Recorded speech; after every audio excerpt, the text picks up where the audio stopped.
Hi, my name is Pastor Hal York, and welcome to Truths in the Trenches. Today we're going to be in Proverbs chapter 25, verse 23. The north wind brings forth rain, and a backbiting tongue an angry countenance.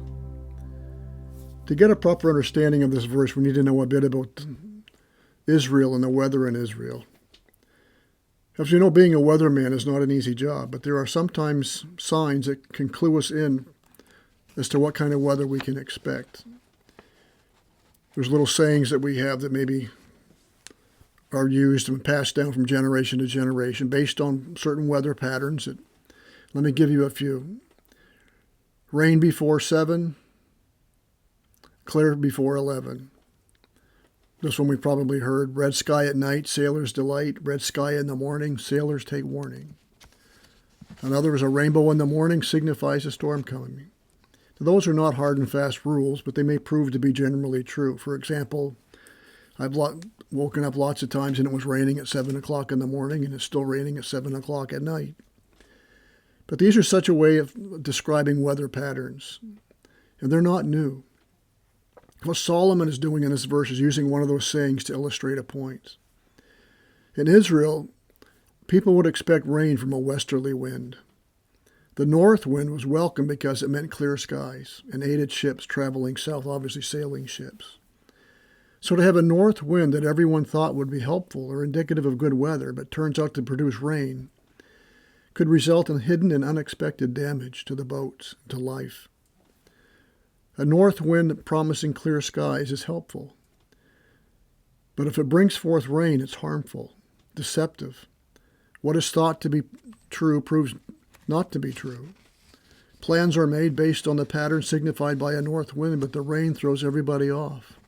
Ships may have been launched with the promise of wind and clear skies to aid their travels. And when the rain comes, instead, probably a few sailors had a few choice words for the weatherman on that particular day. But in our verse, the north wind is compared to a backbiting tongue. Strong's dictionary says it carries the idea of covering or hiding something or a secret, being covert or disguised in our speech. A backbiting tongue is deceptive. What is being said is not what is truly in the heart of the speaker. It's disguised, it's covert speech designed to hide and cover up what is really felt and the intentions of the heart. It catches people off guard. They expect clear skies. They expect a friendly interaction. You think they're on your side. And then the rain starts to come. And you begin to hear what this person is saying behind your back.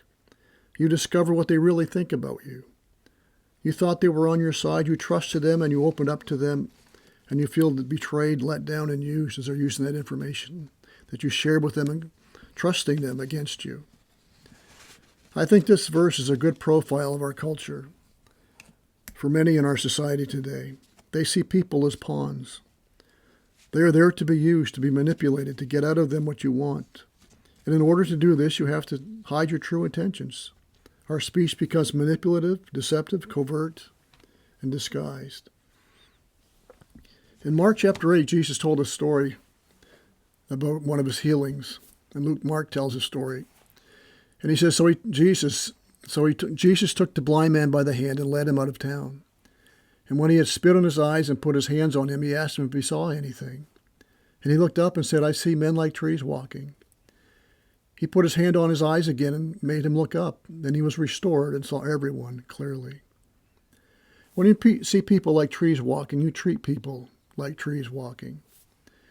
Well, how do we treat trees? We see they have life, but they have no feelings and need to be considered or soothed.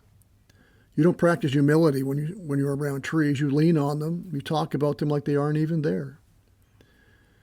Secondly, we see that people have life, but no souls to save. We don't witness to trees. 3, we select only the best for our church, or only the best to be our friends. We mark the better ones for use. Others we just leave behind. They're of no consequence.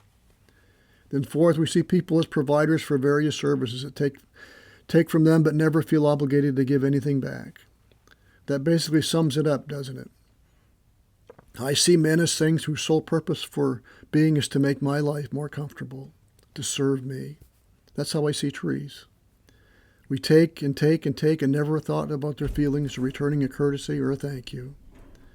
It's very easy to see people this way. Many people in our culture do.